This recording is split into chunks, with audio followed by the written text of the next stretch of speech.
goes to the cloud, please. Yep, recording to the cloud, not my Okay. computer. Thank you.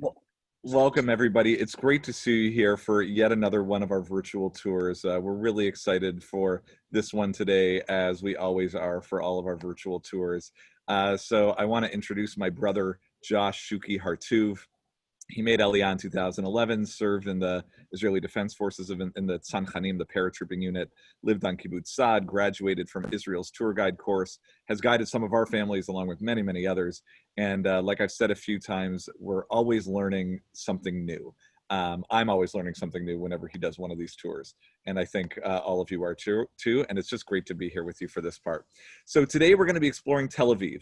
And I think it's really appropriate that we're exploring Tel Aviv today in terms of the time of year we are in the Jewish calendar.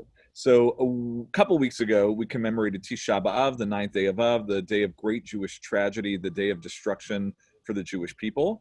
And a lot of what rabbinic tradition is all about is how do we rebuild after destruction? And that's what Tel Aviv is all about. Tel Aviv is all about what does it mean to create this big city, to create this city in the land of Israel, one that's going to be a little bit different than Jerusalem. It's going to be more than just a little bit. It's going to be very different from Yerushalayim, very different from Jerusalem, the capital city of the Jewish people for millennia. And a lot of it's going to revolve around how do we create a Jewish home and rebuild this idea of a Jewish state, but one that is inherently not Jerusalem. So we're going to be exploring that today. If you have any questions for Josh, feel free to put it in the chat. I'm glad, Josh, you got your sunglasses. You're all ready to go. I invite you, if you've got hummus, pull it out. Like I said in the post, we're going to be stopping at a brewery and a distillery. So if you're going to have an early happy hour and have a drink, you're welcome to join us for that on the tour. And I'm going to pass it on to my brother. All right. Hey, everybody. It's so nice to be with all of you once again. Again, my name is Josh, and I'm going to be with you again for the next hour that you'll be willing to put up with me. If you don't have sunglasses or, some kind of marathon or Tel Aviv Eurovision shirt or something like that, then you should feel free to hit pause on this. I'll send you the recording for the first little bit. But as David was saying, what is important about Tel Aviv is that it's not Jerusalem, which Jerusalem is a very heavy city. Even though it's up in the mountains and there's clear air, it feels heavy. In Tel Aviv, even with all the humidity and all the heaviness in the air, it is so much more light and so much more free. You can wear your sunglasses even at night, even if your daughter has broken off half of the sunglasses, one of the arms of the sunglasses. It's not a big deal. If you want to go for a marathon run, even though it's, crazy hot or anything like that, that is the place to be. And we are going to be focusing on what this amazing city is all about. So as we've done before in the past with our various tours, again, I want to mention that there's going to be various different times that I'll stop in case you guys have any questions. So feel free to ask questions if you want. When I pause, and maybe you can unmute, you can ask a question, or you can just type it into the chat, and I'm happy to answer any of your questions that way. But in the meantime, let's just take a look at this beautiful, beautiful view that we don't get to do. I'm going to take off my sunglasses now because it's nighttime actually in Tel Aviv where I'm doing this from. I'm actually a Tel Aviv convert. I've only lived in Tel Aviv for the last, I think it's been 5 years now or so, something like that, coming up on, I guess, 4.5 years I've been living in Tel Aviv. I only used to think that I could live either on a kibbutz or in Jerusalem, and I've totally now converted into being a Tel Aviv lover. And I've been trying to convince my parents and my family as well, which every visit that they make, that Tel Aviv is the place to be, even better than Jerusalem. So let's get started and help to understand a little bit about what this place is. So as you may have seen from the previews that David was sending on Facebook, so Tel Aviv is really the place of the first, or not Tel Aviv, Jaffa is the place of the first startup in what was then Ottoman Palestine, which is the Jaffa Orange, which is not a native fruit to the land of Israel. And the clue for that is the word tapuz. Tapuz is not a word you'll find anywhere in Tanakh, in the Bible. Instead, it is a made-up word that is a combination of tapuach and zahav. Tapuach, apple, zahav, golden, put it together, and you get tapuz, which is a sign not just that it's a cool word from Eliezer ben Yehuda, but it is a made-up fruit that never existed in the Holy Land in all this time, and it took the world by storm.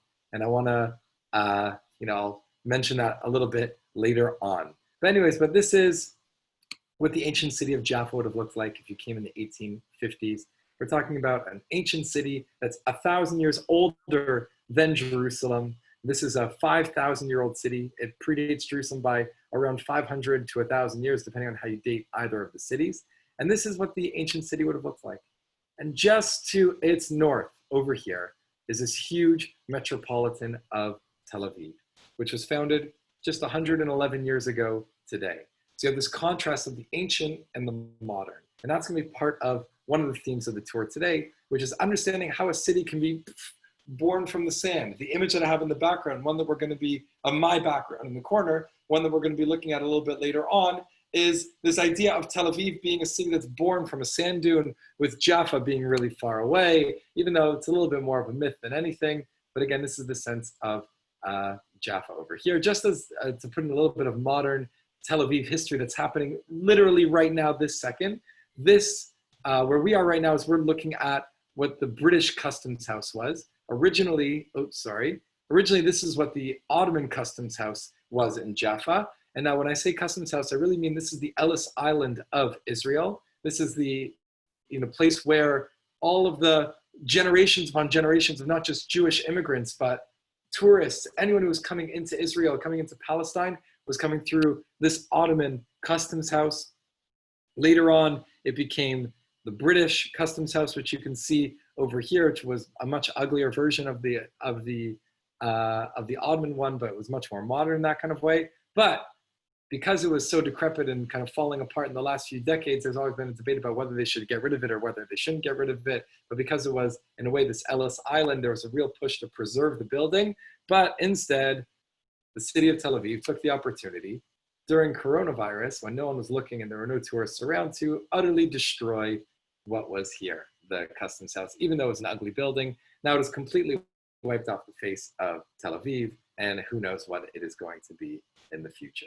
But again, that's just a little bit of kind of modern history. Oh, I guess one last little thing to point out while we're still here is looking at this image over here, which is the oldest image we have of Jaffa, which is a drawing from 1726, where again, you have the ships that would park here at the dock. This is where the orchards were of Jaffa, but really where Tel Aviv is today.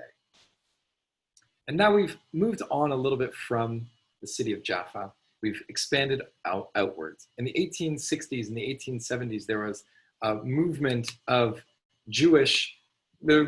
kind of leaving the cities, not just in Jaffa, but also in Jerusalem as well. When Yamin Moshe is founded in Jerusalem in the 1850s, again, it's starting to get crowded in the 1800s in the land of Israel, partially because the Industrial Revolution is happening in the world, which means that there's steam engines and people are able to get from place to place faster, and they feel like Tel Aviv, or not Tel Aviv, but they feel like Israel or the Holy Land is closer than ever before, so why not live there?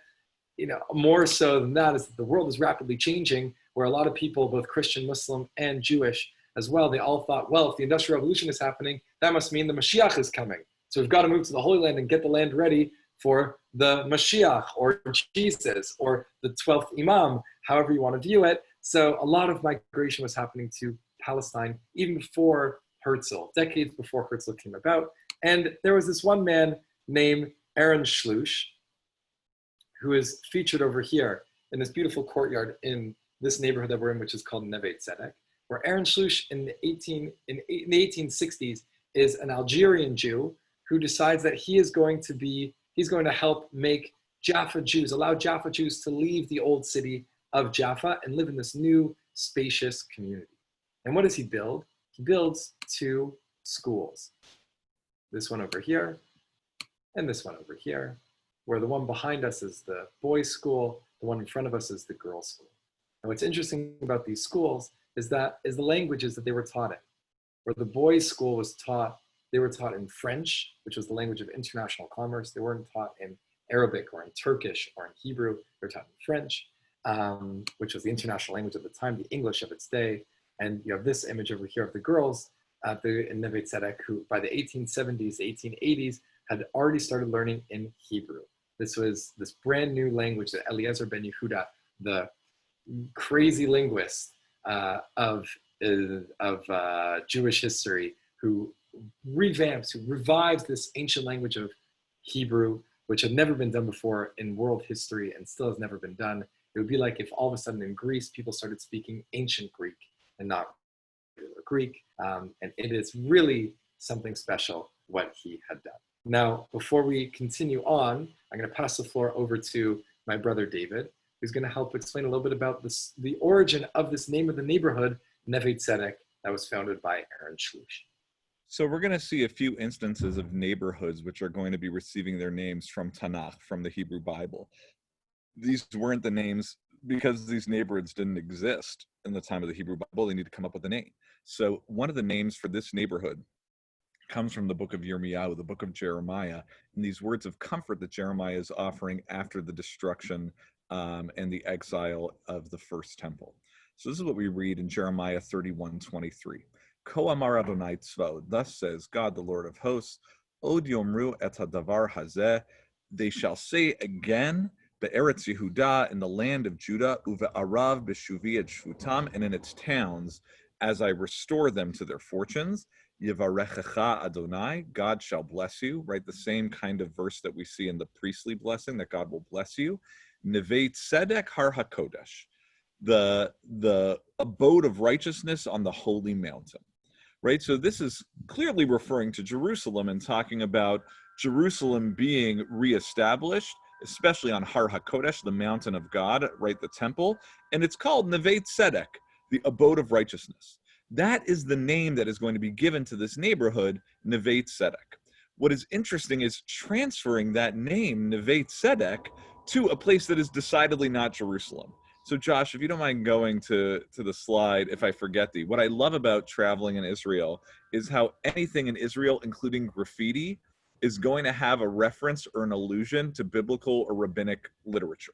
So there's a famous line in rabbinic literature, Im eshkachech Yerushalayim, if I forget thee Jerusalem, tishkach yamini, may I forget my right hand. Okay, that's a famous verse from the book of Psalms. If I forget thee Jerusalem, may I forget my right hand.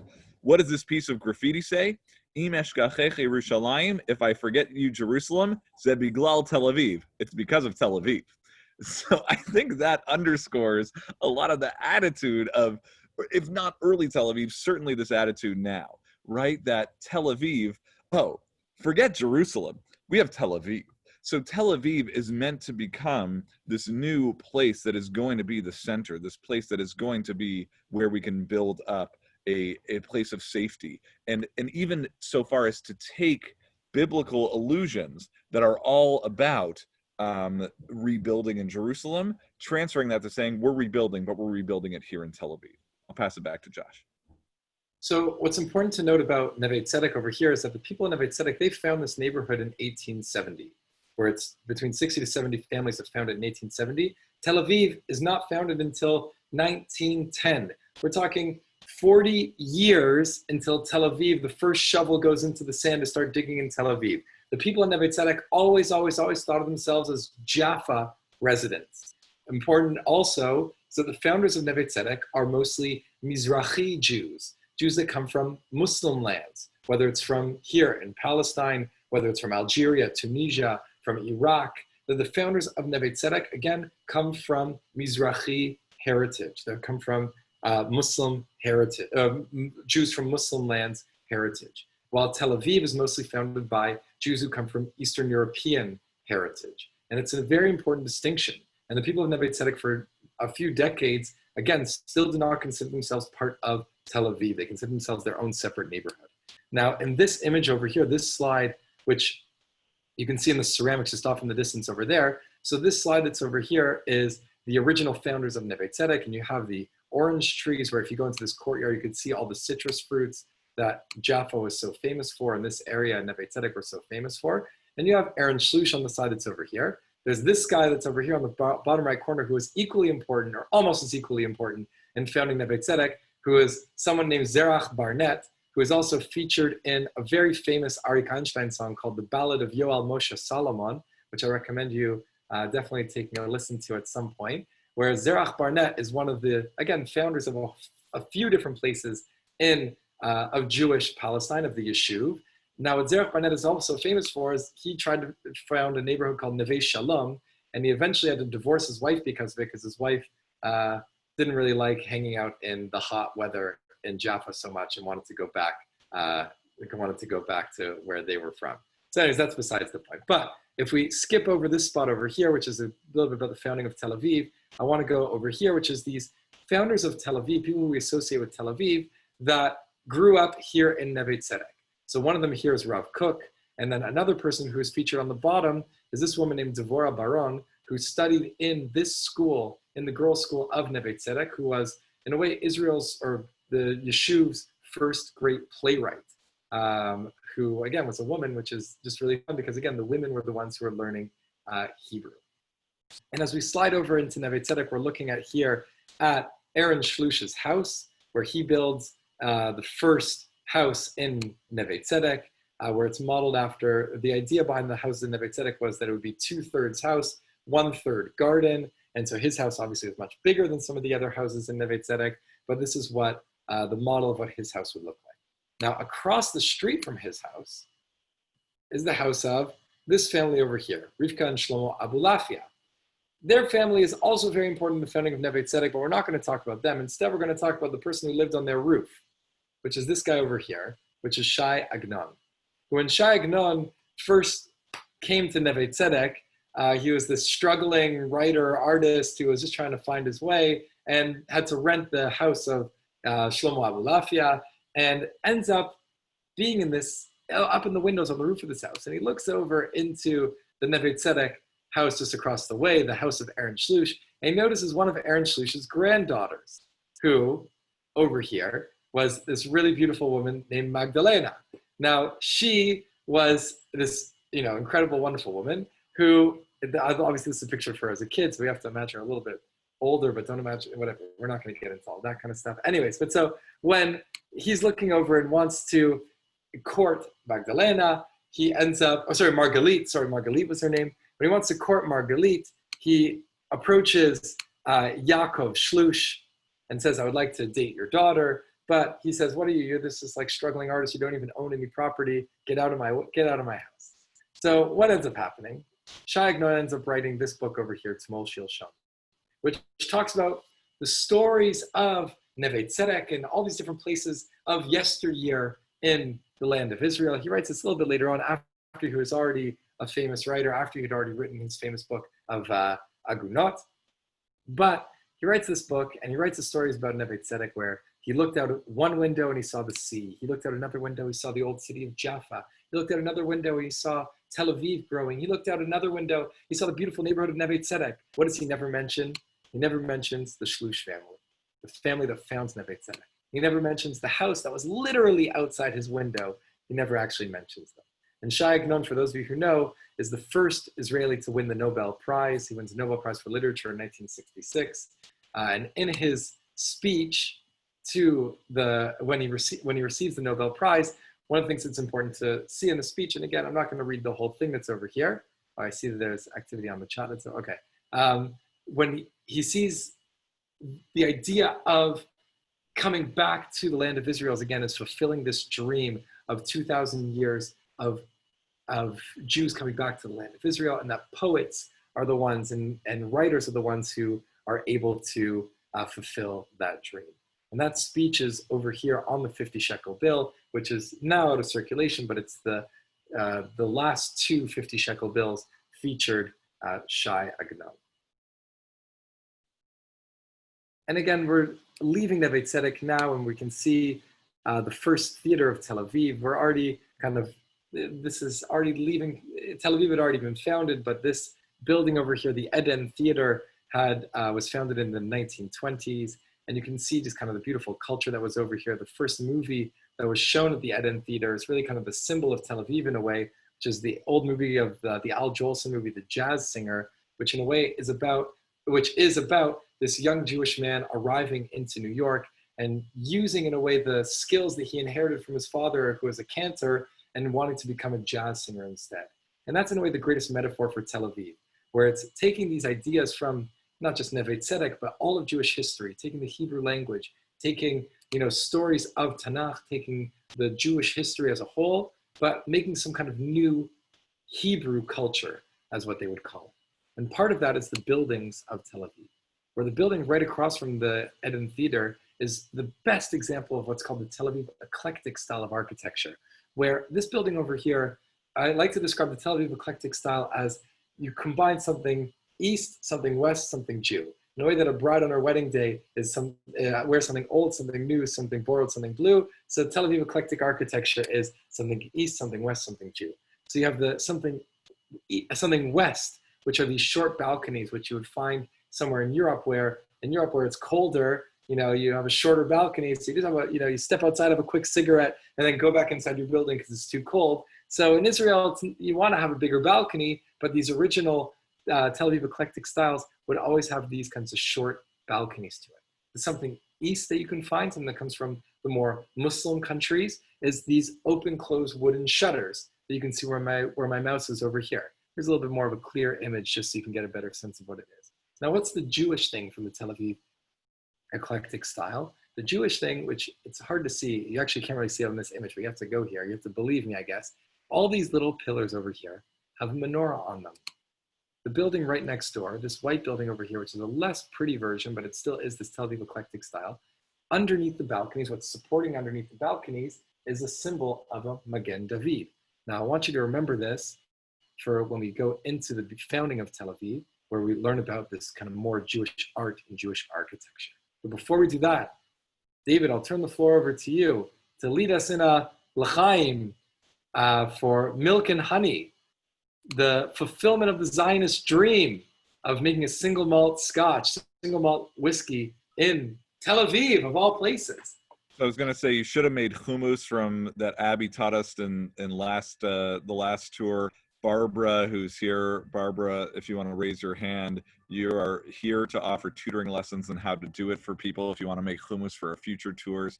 In the meantime, they're coming out with the peated version of this whiskey that you can pre-order that we just got for my dad's birthday. I'm going to say the bracha. So if you have, whether it's water or hummus, we can say the bracha, Baruch atah Adonai Eloheinu melech haolam she'akol niyeh bidvaro. Amen. I was fortunate enough with a couple of friends to go to the launch party of their first single malt, the first 3-year-old whiskey. But for those of you who don't like scotch, no worries. You can go to Israel's first microbrewery, which I'm proud to have a little bit over here, which is what's called Dancing Camel. You can see all the varieties of beers that they offer over here, which are all really clever names. Some of them are better tasting than others. My favorite is, if you look on the left side, you can see Old Papa.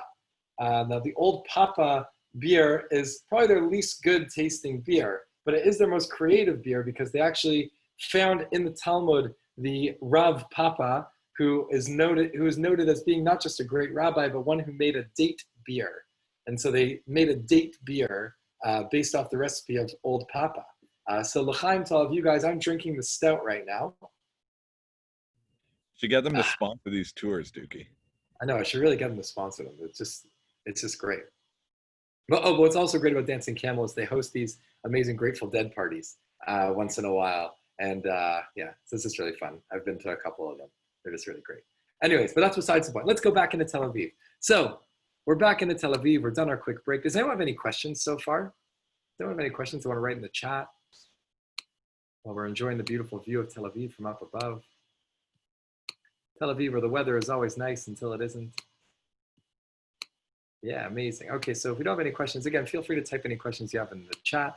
So where are we right now? We are way above Tel Aviv right now. We are right above at the top of the skyscrapers of Tel Aviv. You can see this little section that sticks out of Tel Aviv. You can see old Jaffa, the old city of Yafo. Tel Aviv has long kind of swallowed up the old city of Yafo. Oh, do we see cars on a roof at that theater photo? Oh, yes, there were cars that now it became a parking lot at a certain point. So yes, there were cars. Now it's basically just like this rundown place that's owned by Bank Leumi, but they haven't actually even done anything yet. Which port was bigger deal back then, Haifa or Yafo? Haifa was actually a British port. So Haifa was the port to essentially replace the Yafo port. So it did become bigger than the Yafo port. But what's more important, that's a really great question that Jane is asking, that Reno is asking. The port that ends up replacing the Yafo port even more so than the port in Haifa is the port in Tel Aviv itself, where after the 1920s, where there were a lot of riots in Jaffa, became unsafe for a lot of Jews in Jaffa. They felt uncomfortable there. So in a way to replace a lot of the things in Jaffa, to make Tel Aviv the more dominant city and no longer a suburb of Jaffa, so they had to build things like a port, they had to build things like a market, they had to build all these important infrastructure things. So the port in Tel Aviv ends up replacing the port in Jaffa, but Haifa and Ashdod are nowadays the most important ports in Tel Aviv. I see there are a couple more questions. Oh, do we get that Scotch here in Chicago? I don't know. How high is the highest building, Jay is asking. The highest building in Tel Aviv, I don't exactly know how high it is. Let's see if I can find it from this view. So the highest building in Tel Aviv, oh, it's actually being blocked by this building over here. It's because it's right, in a way, it's kind of behind it. It's just kind of back over there. But it's this twisting building that's known as the Serona Market Tower. But it's not that tall. Where the buildings in Chicago are much taller than it. But anyways, let's take a look at, I guess before we get into, no, just, you know what, let's actually stay over here for a quick second. Sorry. I want to discuss a little bit about the founding of the city of Tel Aviv.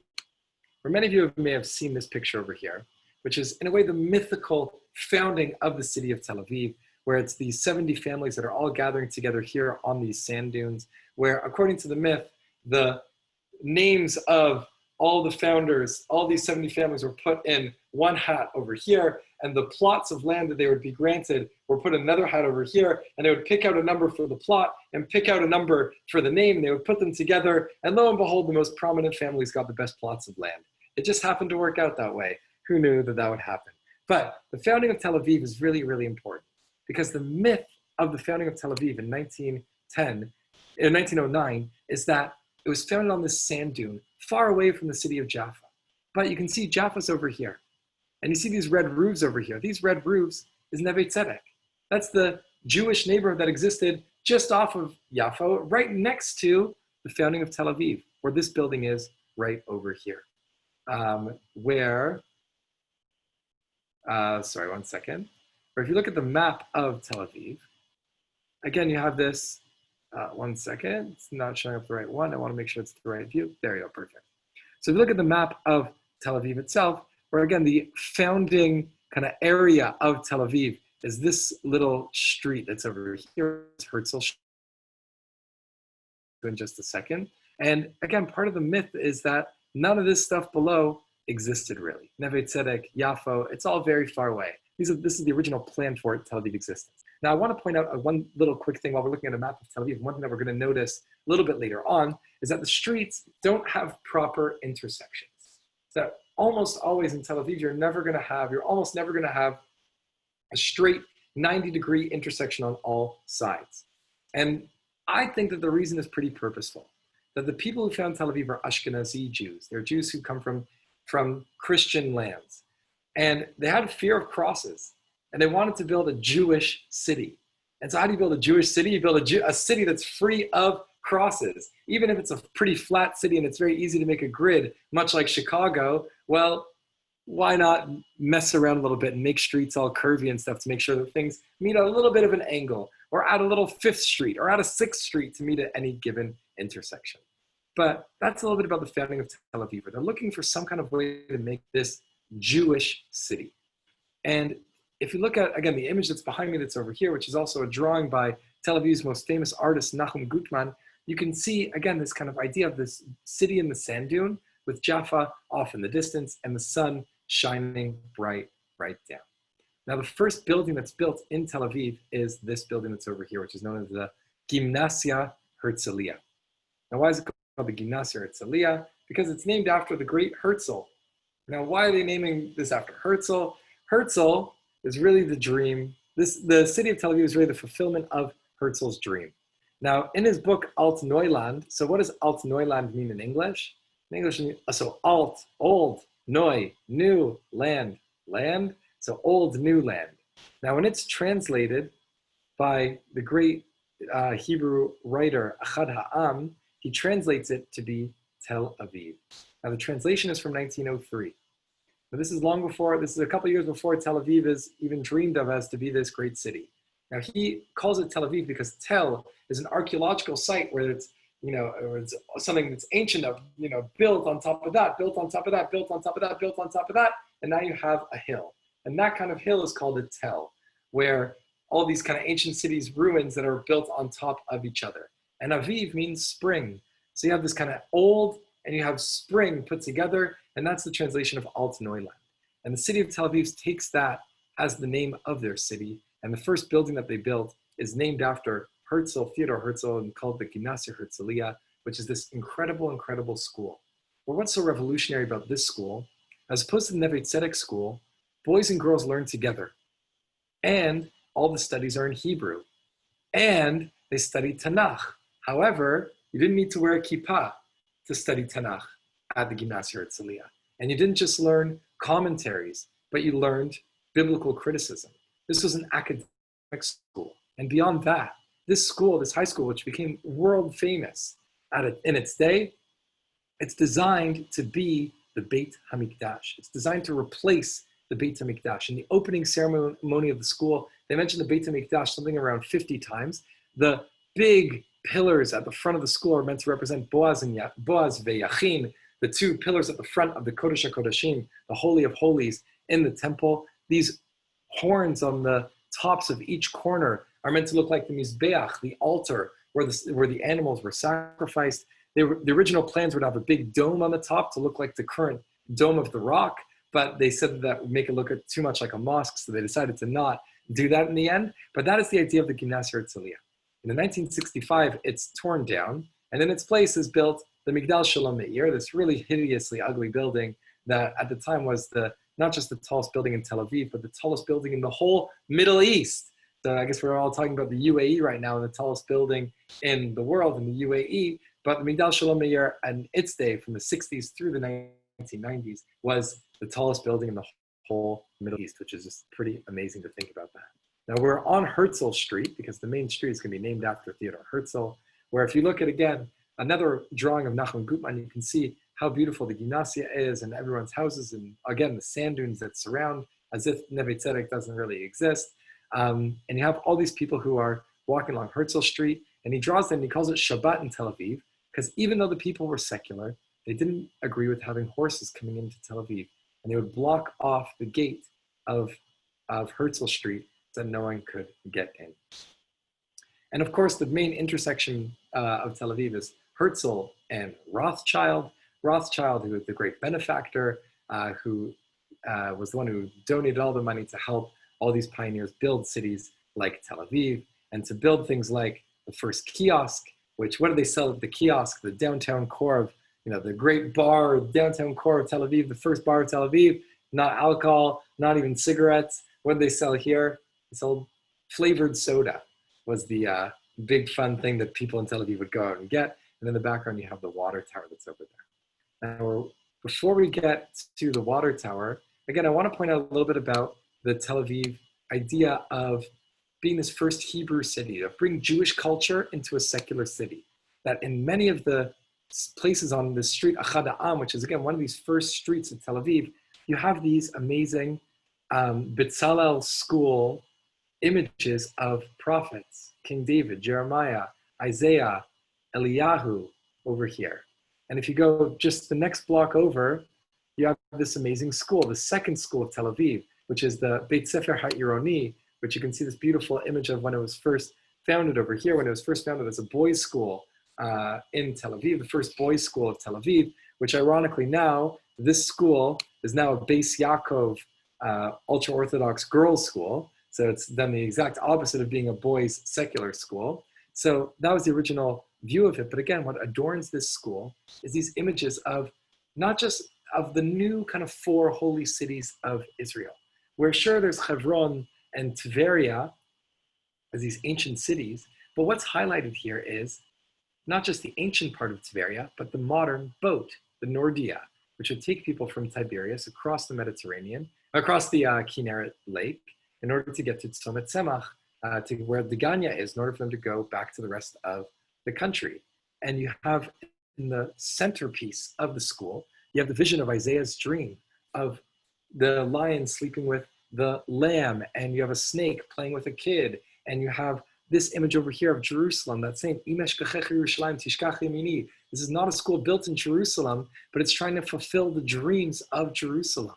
And again, one of the cities they highlight is the modern city of Haifa, and the ancient city of Jaffa, but from the perspective of Tel Aviv, from the beach. That the idea of Tel Aviv is this new, amazing city that is kind of born from the visions and the dreams of Herzl's modern Hebrew city being the fulfillment of the return from exile.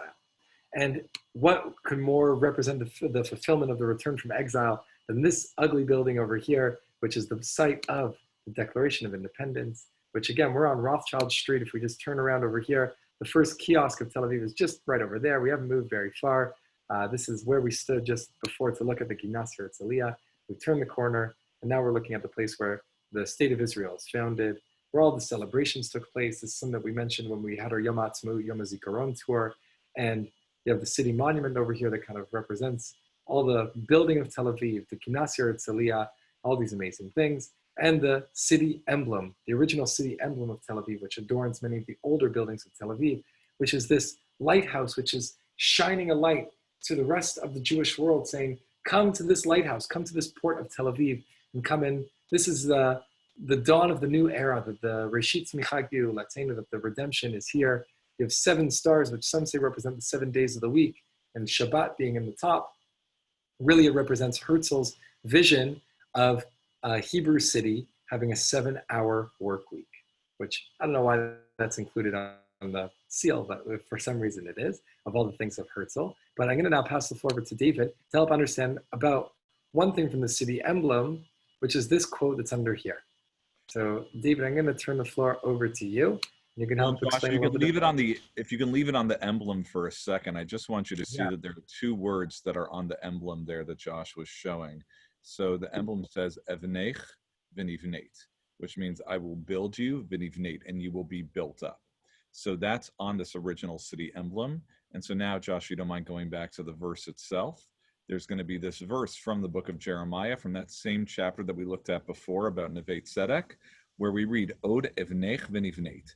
I will build you firmly, is how it's translated here. In the Hebrew, it's a repetition of the word from the root bana, to build.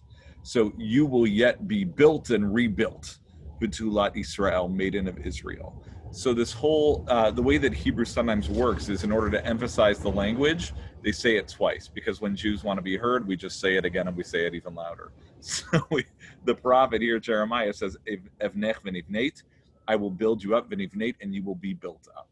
And so I think it's, I just think that's a really poignant 2 words that were chosen for this particular emblem when thinking about what does it mean to create Tel Aviv as the city that is going to be the city that is building up Israel and the land. Those are the 2 words that are chosen. I'll pass it back to you, Josh. Okay, great. And so let's move on to some of the rest of Tel Aviv and to understand what it means, this first Hebrew city, what it means to embody these values of being the first Hebrew city, but really the first Jewish city in 2,000 years. Where the neighborhood that we're in right now is this neighborhood that's called Neve Sha'anan, which is founded by this man over here, Yaakov Furman. Now, Yaakov Furman had this dream of, again, building this amazing Jewish neighborhood of Tel Aviv. And he even models it to be a menorah. You can see this, all the different Chanukiah, all the different branches of the Chanukiah making the city. Now, what ends up happening is only half of it ends up being built, where the other half, this is a feature that was in the Tel Aviv Light Festival just a couple of years ago, where this is Levinsky Street, which is the central branch of the menorah that you can see from the map.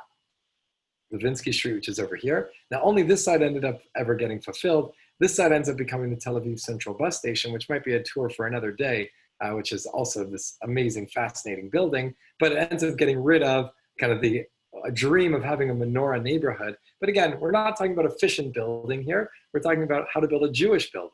And what's amazing about Neve Sha'anan now is that this is a place where it's the most diverse neighborhood probably in the whole Middle East, and maybe even beyond that, where this is a place where it welcomes in, where there's probably a few thousand asylum seekers from a lot of places, from East Africa, from Eritrea, from South Sudan, from various different places like that, as well as people from Southeast Asia who live in Neve Sha'anan. Oftentimes, again, all these people are seeking asylum, or some of them are refugees as well.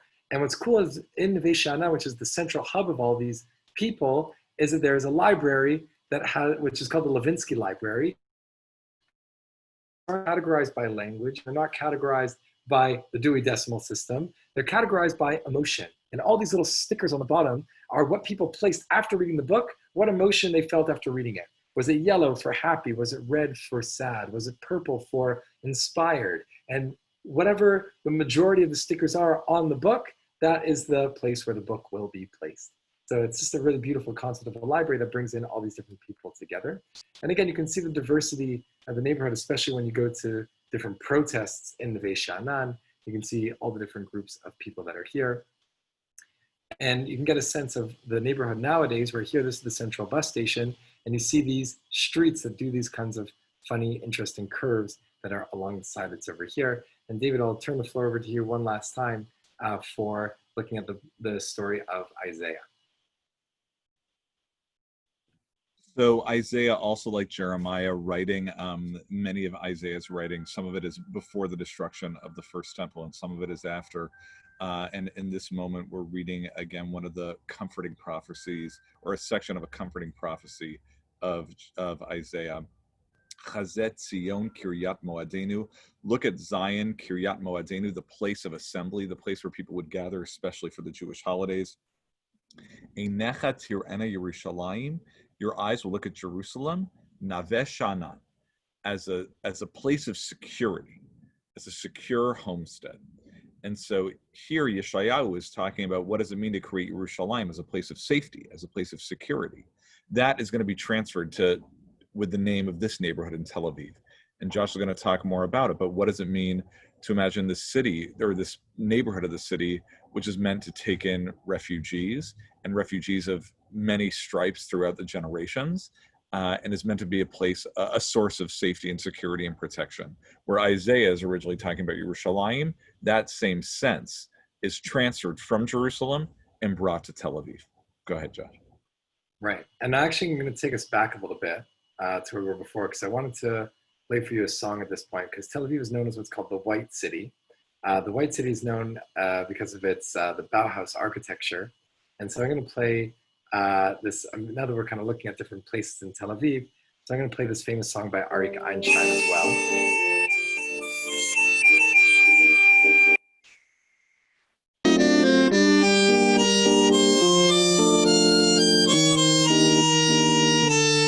מקצב גב ועננה בניתי עיר לי לבנה כמותם קוצפה, כמותם שוטפה, כמותם יפה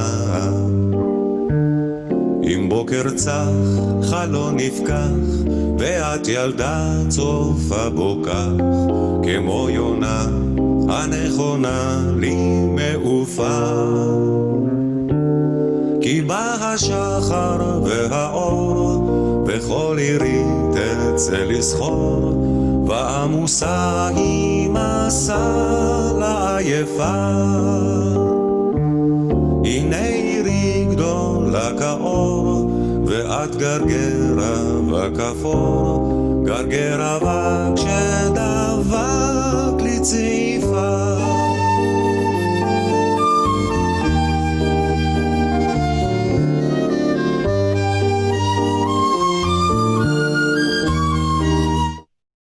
It's just a really beautiful song called Ir HaLevana, the White City, by Arik Einstein. It's just a really beautiful song, again, that talks about, again, the beauty of the city of Tel Aviv. And again, a lot of it is just about being on the beach. You can see one of the famous Bauhaus buildings that is here in the Neve Sha'anan, known as the Lavanda House, or the Boat Ship House, as some people like to call it, which I think has the longest continuous staircase in the world of any apartment building, where it's just like a straight staircase that goes all the way to the back of the building. But the Bauhaus style of Tel Aviv is most appreciated actually here when you go to what's called Dizengoff Square, which is not a square, which is actually a circle. Because again, we're in Tel Aviv, so we're going to be in the place that makes, you know, things that are Jewish. So we're going to have a roundabout that we're going to call a square, but really it's a circle. But what's interesting about this circle is that there's actually 6 streets that go into it. 1, 2, 3, 4, 5, 6. There's actually one of 2 different intersections in Tel Aviv that have 6 entries into the intersection, and the 6 is an important number because this makes it a Magen David. And the other one of these intersections is Kikar Magen David. And this was designed by this amazing architect known as Zhenya Auerbach. who I think that, Anshe Emet, you had a Tel Aviv architecture tour earlier with Avi Rose, who highlighted Jenya Auerbach and her life and her contribution to Tel Aviv and architecture. What's just interesting about her is that she actually won second prize to design Dizengoff Square. And the reason why she won second prize is because the city didn't have enough money to give a first prize. So they didn't give a first prize and she won second prize. So she got to design the Dizengoff Square, which again is the most beautiful of all the Bauhaus styles, which is this beautiful white plastered concrete with all the symmetrical lines that go all the way around, built in a cheap way, but built in a beautiful way, which is really the epitome of Bauhaus, which in a way makes it this Jewish kind of style of architecture, which I don't have time to get into the whole history of that, but this is a great, again, image of that, where in the middle of Kikar Dizengoff, there used to be the famous Agam, which is called Fire and Water, which if you saw David's Facebook post from earlier, you could see us and the family over here with my younger sister, Sarah, looking grumpy over here, but then me looking even grumpier over here. And I guess my parents putting on a good smile and Rena also putting on a good smile as always, even though we probably had some kind of big fight. I'll have to get the story a little bit later on, and David just kind of chilling on the side. But anyways, this is from our trip in 1999, which is really fun. But what I like to point out about Agam's water tower, which is called this Fire and Water, is that if you look at Tel Aviv from over here, from above, is you can see in a way like the fire from the lights that are over here. Kind of the orange gives that fire view, and you have the water that is far off in the distance just over here. You have the Mediterranean. And again, you can see from the way that the lights work on the streets, you can see how there are very few direct, 90-degree intersections in the city. So again, it's just a really beautiful understanding of a cool look at the city, especially at night. One of the most famous parts of Tel Aviv is Rabin Square, which before it was called Rabin Square, was called Kikar Malachim, which is the square of the kings of Israel, is what it was called.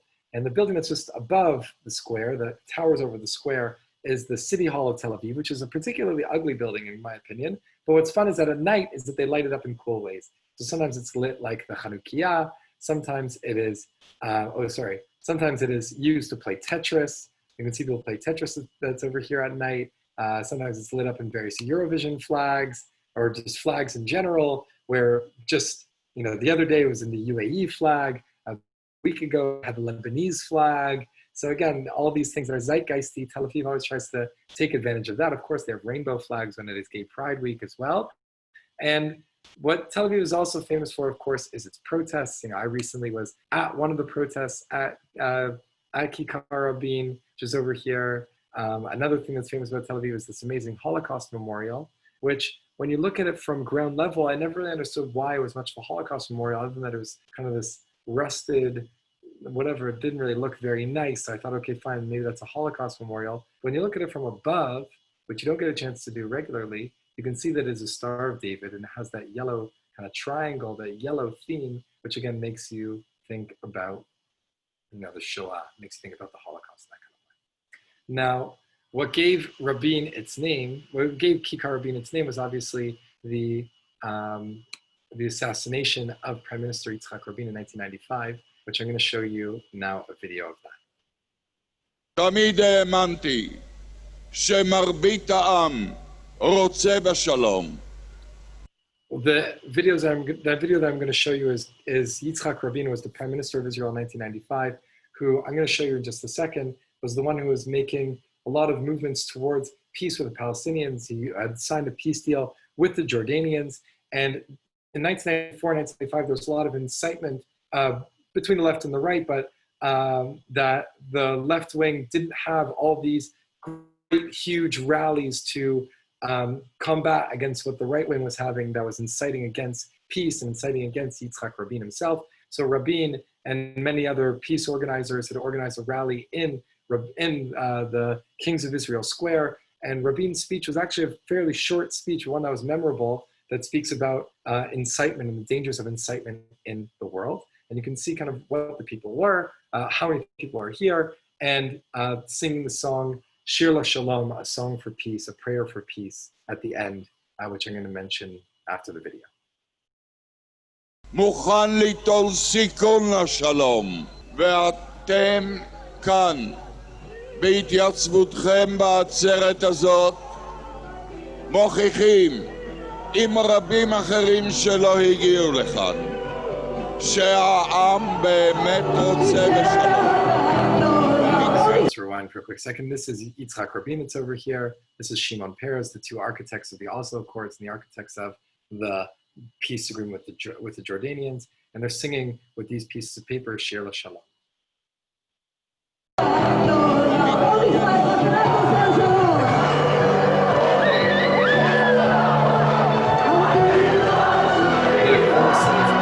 Let's sing this song of peace. Don't whisper this prayer. We should shout it from the tops of our lungs. We should shout it as loud as we possibly can, that we want peace, that we are the ones shouting for peace as angrily as people shout for hatred.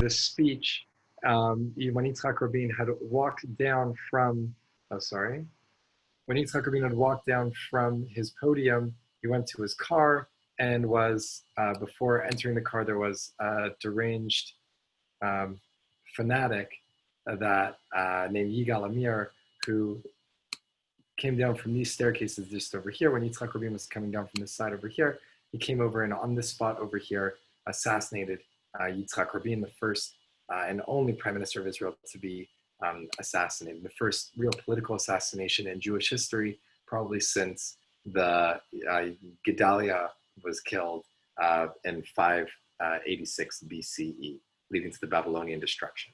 And all over the walls over here, there was graffiti that was put right away. You have this statement over here, Shalom Chaver, which was the statement that Bill Clinton famously said at the sign-off, that Bill Clinton said at the eulogy of Yitzhak Rabin just afterwards in Jerusalem.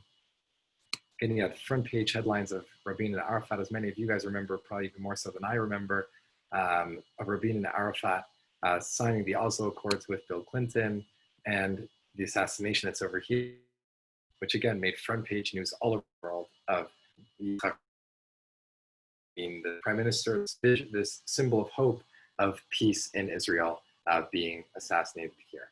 Now, it's interesting that I want to point out the graffiti on the walls is because this sparked the movement in Tel Aviv of having graffiti. And almost just a few months after Rabin was assassinated, someone had used an image of the grainy video image of Yigal Amir assassinating Yitzhak Rabin, and the bullet coming from the gun from that grainy image of the video made that into a mural in a neighborhood called Florentine in Tel Aviv.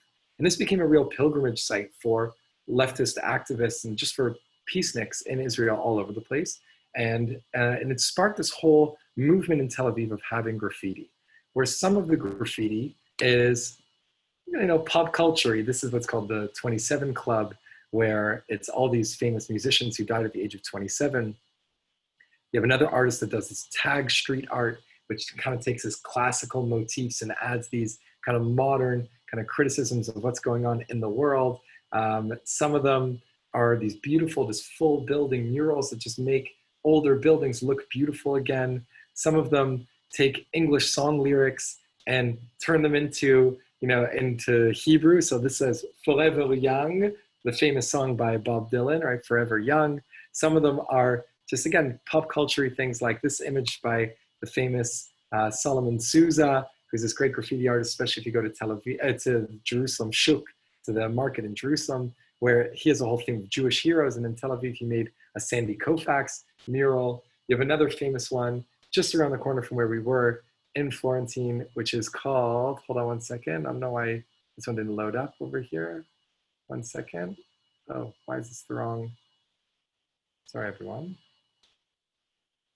Just having a brief malfunction on these images for some reason. Sorry about that. Let's see if this one works again. There we go. So you have this famous image over here in Florentine as well, where you have these two people arm in arm on the top of the building. Now, some of you might recognize one or both of them. So on the left side is the famous Israeli cartoon Srulik, who is kind of the kibbutznik, the Zionist from the 40s, 50s, and 60s, who goes and wears his kova tembel, the famous Israeli hat over here, and going in sandals and promoting a love of Israel and promoting farming. And to his right, you have Khandala, who is the Palestinian cartoon image of resistance against Israel, or resistance against the occupation, as they would say. And so you have the two of them arm in arm. And it's made by this artist named Jonathan Kislev, who worked with another artist in Bethlehem in order to put it on a wall in Bethlehem, on the security wall that's on the outside of Bethlehem. And you can see again in Tel Aviv and in Bethlehem, both of them cities, both of them promoting some kind of brotherhood between these seemingly, these two figures that seemingly will never get along. Another famous image of Jonathan Kislev is this one that's over here, which is on this building, where you have this kind of balloon person floating up in the air. Now, why is this a really cool image that's over here? Because this person, again, is floating up in the clouds. Now, in order to do this graffiti, Jonathan Kislev had to actually use like a caterpillar, to use like a machinery, to use a tractor essentially to bring himself up. And he did it in broad daylight. Now, graffiti in Israel and in Tel Aviv and in Florentine, it's illegal. And he does this in broad daylight to see if anyone is actually going to stop him. Who is the anyone that's going to stop him? Right across the street, right over here, and right across is the central police station of Tel Aviv, Jaffa. And Jonathan Kislev, right in their faces, is saying, listen, I'm doing this incredible graffiti art. Now, he does this art that's over here, again, to show that graffiti, this law against graffiti shouldn't exist, but he's also doing it to honor, and this is another really interesting view of it, where his signature is these butterflies. He always has these butterflies anywhere he goes. Now, you see this image of someone who's barefoot with paintbrushes carrying these balloons. Now, some of you who know a little bit about graffiti art might recognize this image. It's also on a wall in Bethlehem in Israel, which is the Banksy girl flying with balloons over the wall in Bethlehem towards Israel, towards peace. And Jonathan Kislev is saying, listen, I am in your shadow. I'm almost as good as you. See, this is the girl with her shoes. Jonathan Kislev is barefoot, not even as good as the Banksy who is in the famous artist Banksy, who draws with shoes the little girl. This is just someone who's trying to imitate Banksy, but kind of standing on the shoulders of giants. Now, my favorite of all of Tel Aviv's graffiti artists is this one over here named Michal Rubin, who draws these beautiful, in a way like stained glass graffiti, where you can see these images. They look like they're stained glass on the wall, but really, and it's always these amazing images of animals. And she also, again, you can see every year she does different themes. Sometimes it's sea creatures, sometimes it's birds, sometimes it's different kinds of plants and things. And she's also this amazing tattoo artist who does the exact same motifs of, again, these kind of stained glass. Now, where I wanted to end with you on our tour today, because we're now running out of time over here, but I wanted to end with you over here is to finish off with you with one last song, but to finish off with you here in Tel Aviv at night, where we can look at some of the beautiful places like Sarona Market, which, again, all these places which are a tour in and of themselves.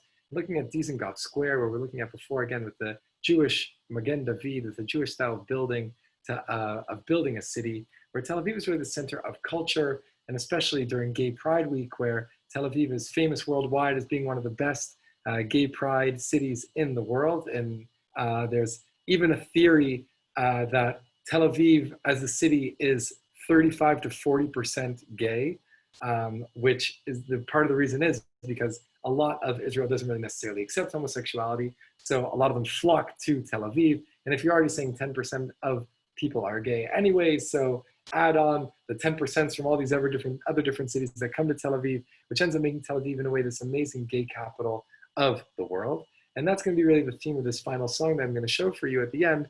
But I hope that you got out of this tour of this idea of this Hebrew city, meaning this first Jewish city, that it's not necessarily a religious city, but it's one that takes Jewish themes and takes Jewish ideas and is trying to embody that idea of redemption, and this is really the fulfillment of the Zionist dream, that it's not about building a Beit HaMikdash or building a temple again in Jerusalem, but it's about building a Hebrew city like Tel Aviv, to build Alt Neuland.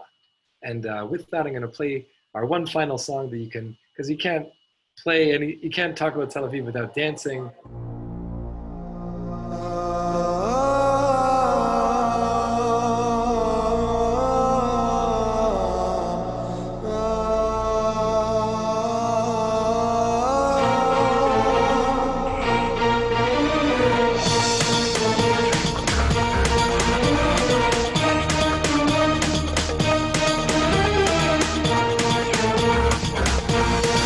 היא מרגישה שנפתח לה מזל, פגשה אחד גבר גבר ורז'ל, והיא תלחש לו, מה היא תלחש לו? קח אותי על הגמל. I'm your beauty, you're my beast, welcome to the Middle East. תל אביב, יא חביבי תל אביב, תסתכל כמה לירדים מסביב, עושים לי היי היי בלילה וואי וואי, וסחטן על תל אביב. תל אביב יא חביבי תל אביב, תסתכל כמה לירדים מסביב, עושים לי היי היי בלילה וואי וואי, וסחטן על תל אביב, זורחת שמש בעיר הלבנה. Thank you all so much for joining me on this amazing Tel Aviv adventure. I hope you had as much fun as I did, and I'm happy to stay on for a few other questions if people want to have some more questions. And in the meantime, I'll leave just one last beautiful view of the daytime in Tel Aviv over here, just to show you where I live in case you guys are interested, and in case you guys ever want to visit. Is if you look at, let's see if we can find where my house is I'm kind of just a little bit over here. What's another really cool thing about Tel Aviv is it got this kind of green belt over here with this is Rothschild Street. So if you eventually keep on following Rothschild Street and go a little bit further to the north, right where my mouse is where I live. So feel free to visit me in Tel Aviv whenever you guys come. And hopefully that will be soon, B'me'ara b'yameinu. And I hope I was able to convince you guys that Tel Aviv is the greatest city in Israel. And with that, thank you all so much, and feel free to message and stay on for some more questions afterwards. So thank you. Well, we'll hang out, but I want to thank you, Josh, for the tour. And if you want, you can, especially if you have a good review, to put it on the Hartuf Tours online. But we're really grateful, Josh. Thank you so much for spending all the time preparing and putting this together for just another fabulous tour. For those of you who have liked these tours, we're going to be doing another one in the end of September, beginning of October. As we prepare for Sukkot, we're going to do one on the pilgrimage holidays. So we hope that you'll join us for that as well. Also, our shul just sent out an Elul brochure. So you